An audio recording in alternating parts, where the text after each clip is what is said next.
De la ancianidad. Derecho de asistencia. Todo anciano tiene derecho a su protección integral por cuenta y cargo de su familia. En caso de desamparo, corresponde al Estado proveer a dicha protección, ya sea en forma directa o por intermedio de los institutos y fundaciones creados, o que se crearen con ese fin, sin perjuicio de la subrogación del Estado o de dichos institutos, para demandar a los familiares remisos y solventes los aportes correspondientes. Derecho a la vivienda. El derecho a un albergue higiénico con un mínimo de comodidades hogareñas es inherente a la condición humana. Derecho a la alimentación. La alimentación sana y adecuada a la edad y estado físico de cada uno debe ser contemplada en forma particular. Derecho al vestido. El vestido decoroso y apropiado al clima complementa al derecho anterior. Derecho al cuidado de la salud física. El cuidado de la salud física de los ancianos ha de ser preocupación especialísima y permanente. Derecho al cuidado de la salud moral. Debe asegurarse el libre ejercicio de las expansiones espirituales concordes con la moral y el culto. Derecho al esparcimiento. Ha de reconocerse a la ancianidad el derecho de gozar mesuradamente de un mínimo de entretenimientos para que pueda sobrellevar con satisfacción sus horas de espera. Derecho al trabajo. Cuando el estado y condiciones lo permitan, la ocupación por medio de la laborterapia productiva ha de ser facilitada. Se evitará así la disminución de la personalidad. Derecho a la tranquilidad. Gozar de tranquilidad, libre de angustias y preocupaciones en los últimos años de existencia es patrimonio del anciano. Derecho al respeto. La ancianidad tiene derecho al respeto y consideración de sus semejantes.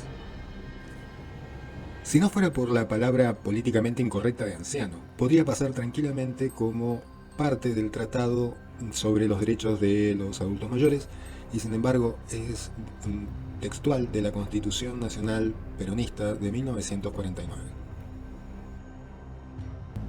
Miren, muchachos, el basamento legal del proyecto era la Constitución de 1949, donde Arturo Sampay fue uno de sus grandes autores.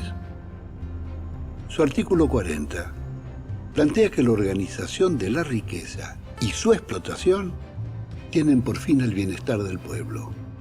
Y textualmente dice: los servicios públicos pertenecen al Estado y bajo ningún concepto podrán ser enajenados o concedidos para su explotación. Esa constitución, que se estudia bastante poco en las universidades de Derecho, salvo la referencia a los derechos sociales que reconoció, fue dejada de lado por un bando militar de 1956, luego de la Revolución Libertadora. A modo de glosario, quiero dejar algunas de las modificaciones que hizo la reforma del 49 sobre la Constitución de 1853-1860. Primero, dejó intacta la física del poder, con los tres poderes, permitió la reelección presidencial, la acumulación de atribuciones y el dominio del líder del poder ejecutivo, pero también aumentó exponencialmente el valor de la interpretación de la Corte Suprema de Justicia. Intentó reducir el latifundio y fijó la función social de la propiedad. Hay que recordar que Perón sostenía que el culto católico era base fundamental de su doctrina, y para la doctrina de la Iglesia el derecho natural de propiedad es un derecho secundario. Lo volvió a decir hace muy poco el Papa Francisco. Estatizó el ahorro, el comercio exterior y la banca, todos los bancos eran estatales, introdujo un novedoso elenco de derechos sociales, no la huelga. Por primera vez el término cultura ingresó al léxico constitucional. Aunque intentó proteger el sistema democrático, incluyó reglas de dudosa razonabilidad para dar cuerpo al estatuto de la oposición, circunstancia difícil para el mantenimiento y desarrollo del diálogo. Reguló el capital, estatizó los recursos naturales y dispuso una política tributaria equitativa. Y reglamentó, para los que estudian derecho o ejercen el derecho, lo que es el abuso del derecho. Esa figura no apareció en el Código Civil hasta 1968, casi 20 años después de esta reforma. Todos los derechos deben ser regulados y ejercidos de acuerdo a la finalidad que persiguen. Nadie puede, a través de un derecho o del ejercicio de un derecho, dañar el derecho de nadie más. Y el artículo 40, que se lo hice yo personalmente, le cierra toda posibilidad al imperialismo de apoderarse de las fuentes de riqueza minerales nuestras. Entonces yo le encajé un artículo 40 que dice: el petróleo, los minerales y las caídas de agua, fíjense hasta dónde voy yo, son de propiedad imprescriptible e inalienable de la nación argentina. Sobre esto quiero hacer una pequeña acotación. Cuando en los 90 se produce todo el proceso privatizador durante el gobierno de Carlos Menem, se decía que Perón aceptaba la privatización de los recursos naturales, las empresas del Estado y los servicios públicos. El artículo 40 de la Constitución del 49 les niega esa verdad que quisieron venderle al pueblo argentino y al pueblo peronista a todos aquellos que lo hicieron alguna vez. Los recursos naturales son argentinos, para Perón y para el peronismo.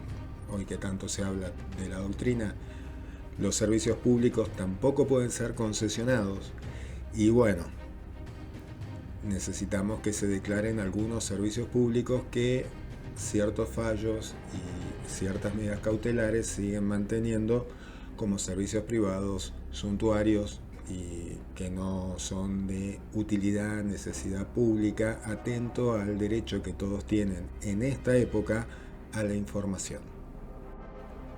Esta discusión dentro del peronismo llevó a aquel chiste que se diferenciaba lo que era una aparición de lo que era un milagro.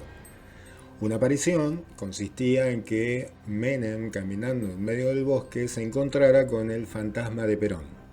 El milagro era que el fantasma de Perón no le diera unas patadas en el orto.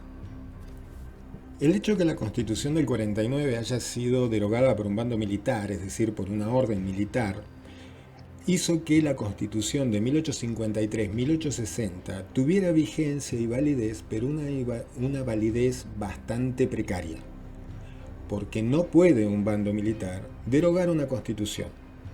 Por tanto, la vigencia de la Constitución desde 1956 hasta la reforma de 1994 es cuanti menos viciosa.